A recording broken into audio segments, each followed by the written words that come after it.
नमस्कार, मैं सुधा जैन सुदीप, साहित्यकार एवं हिंदी अध्यापिका, सरकारी कन्या सीनियर सेकेंडरी स्मार्ट स्कूल सोहाना, आज आपसे एक विशेष दिवस अर्थात महिला दिवस पर मुखातिब हुई। आज इसी अवसर पर एक कविता आपसे साझा करने जा रही हूँ। हालांकि हम उस सशक्तिकरण की, वुमेन एम्पावर्ड की एक मिसाल हैं, अपने आप को समझते हैं, और भी जो वर्किंग लेडीज़ हैं वो वुमेन एम्पावरमेंट की जो मिसाल हैं, लेकिन बहुत सारे समाज की औरतें ऐसी हैं हमारे भारत में जो कि अभी भी उस एम्पावरमेंट से कोसों दूर हैं। तो उन्हीं को समर्पित करते हुए, उनके सशक्तिकरण का आह्वान करते हुए मैं एक कविता आपके साथ साझा कर रही हूँ। और क्या होगी ऐसे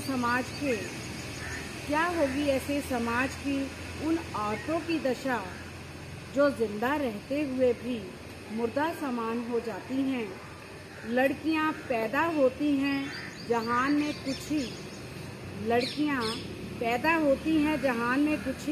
कुछ जन्म लेने से पहले ही मार दी जाती हैं। कुछ लोगों के सुनते हुए ताने मैंने फटकारे सहती जवान हो जाती हैं।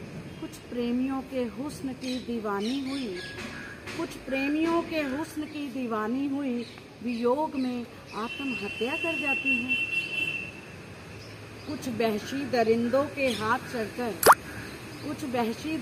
के हाथ चढ़कर बलात्कार की शिकार हो जाती हैं। कुछ स्वार्थी ससुराल से तंग आकर बलि दहेज की चढ़ जाती हैं। जंजीरों रूपी रस्मों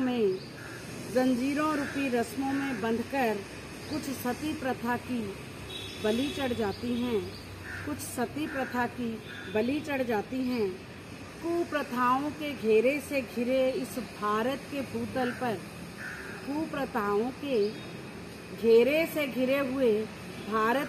भूतल पर क्यों नहीं बिजली सी कौंध जाती है। औरतों की भटकती रूहों की चीखों से क्यों नहीं समाज की छाती चीर जाती है। तो ये मेरा आह्वान है उन औरतों के लिए कि इस जो समाज के रीति रिवाजों से बंधी हुई जो बेड़ियों को वो तोड़कर सशक्तिकरण के लिए प्रयास करें। मैं एक कन्या विद्यालय में पढ़ा रही हूँ, तो मैं बेटियों को यही शिक्षा और प्रेरणा दे रही हूँ कि वो सशक्त होएं, वो अपने पांव पर खड़े होएं, स्वयं आत्मनिर्भर बने। तो ऐसा मेरा उनसे आह्वान है और ऐसी ही हम प्रेरणा देते हैं।